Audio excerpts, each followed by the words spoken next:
Hi friends, இப்போ நம்ம ஆகா கல்யாணம் பார்க்க போகிறோம். ஆகா கல்யாணத்தில் பாலை திருடுற பூனை கணக்காங்க நம்ம சூர்யா நம்ம மகா பின்னாடியே சுற்றிட்டு இருக்காரு. எதுக்கு சுற்றுறாருன்னு பார்க்குறீங்களா? எங்கே தாத்தாட்ட சொல்லிடுவாளோன்னு தாத்தாட்ட சொல்லாதன்னு கெஞ்சறதுக்காக சுற்றுறாரு.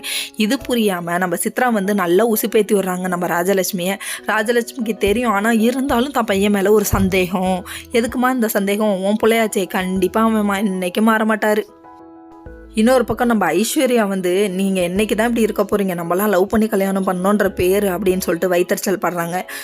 முஞ்ச பார்த்தாலும் எங்கே ரொமான்ஸ் வரும்ன்ட்டு பயங்கரமாக திட்டுறாரு அவரு. அதுக்கப்புறம் நம்ம விஜய் வீட்டுக்குள்ளே என்ட்ரன்ஸ் ஆக, என்னடா தலையில் இவ்வளோ பெரிய கட்டுன்னு குடும்பமே பதறி போய் நிற்கிற நேரத்தில் அனாமிக்கான்னு என்ட்ரி கொடுத்துட்டாங்க. என்ட்ரி கொடுத்து அவங்க ஊருப்புக்கிட்ட பில்டப் கொடுக்குறாங்க.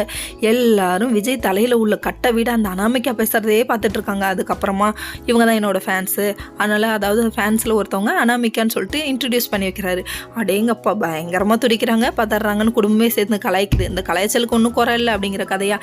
அதுக்கப்புறம் உட்காருங்கன்னு சொல்லிட்டு ரூமெல்லாம் சுற்றி காமிங்கன்னு சொன்னோன்னே விஜய் ரூமுக்கு போயிட்டு சுற்றி காமிக்கிறாங்க. அனாமிக்கா ஒரு ஃபோட்டோ ஒளிய வச்சாங்க, இவங்க ஒரு ஃபோட்டோ ஒளிய வைக்கிறாங்க. கடைசியில் யாரை தாண்டா பேரா கொண்டு வர போகிறீங்க? ஒன்றும் புரியலையே. விஜய்க்கு பேர் பிரபாவா அனாமிக்காவா? ஒன்றும் புரியலைங்க. இன்னொரு பக்கம் வந்தவங்களுக்கு ஸ்வீட் செய்யலான்னு போன மகா பின்னாடியே போய் நம்ம சூர்யா பார்த்த வேலை இருக்கே, ஸ்வீட்டில் சர்க்கரைக்கு பதில் உப்பள்ளி கொட்டிட்டாருங்க. அதை சாப்பிட விடாமல் பண்ணுறதுக்கு விருப்பப்பட்ட பாடு இருக்கே, ஒரு விளையாட்டு தடுத்துட்டாரு. அதுக்கப்புறம் பார்த்திங்கன்னா நம்ம அனாமிக்காவை வந்துட்டு வழி அனுப்பணும் இல்லையா, அதனால் கொஞ்சம் கிஃப்டெல்லாம், அதாவது புடவை இதெல்லாம் கொடுத்து ஆசீர்வாதம் பண்ணி வழி அனுப்பி வைக்கிறாங்க. அதுக்கப்புறமும் நம்ம மகா பின்னாடியே சூர்யா சுற்றிட்டு இருக்கிறத பார்த்து ஐஸ்வர்யாவுக்கு பயங்கரமான கோபம் வருதுங்க.